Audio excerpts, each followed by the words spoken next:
9/11, I was tracking what the words were.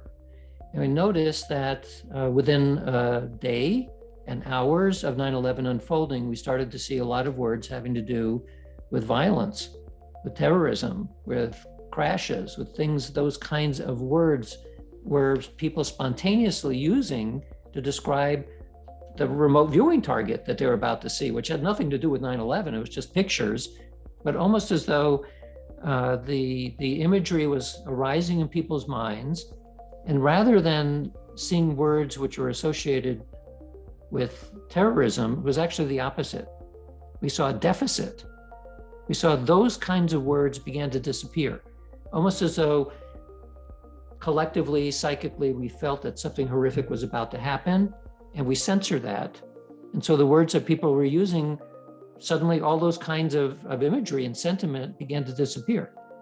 So this was unexpected. We didn't think that was going to happen. We actually expected the opposite was going to happen, that people would feel these things and then start reporting it.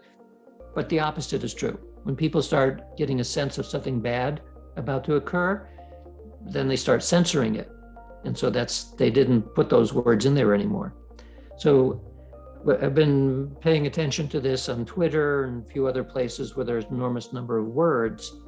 And we find similar effects, that just before horrific things unfold, you begin to see a deficit of sentiment, which is still useful. You can use it to help predict things. Like I did an analysis of words before that horrible shooting in Las Vegas, where somebody was in one of the casinos and shot a whole bunch of people in Las Vegas. So I got not all, but some of the Twitter feed at that time, and was able to show that there is a change in the sentiment just before that unfolded. So it's possible we might be able to someday use it as a kind of predictor that something's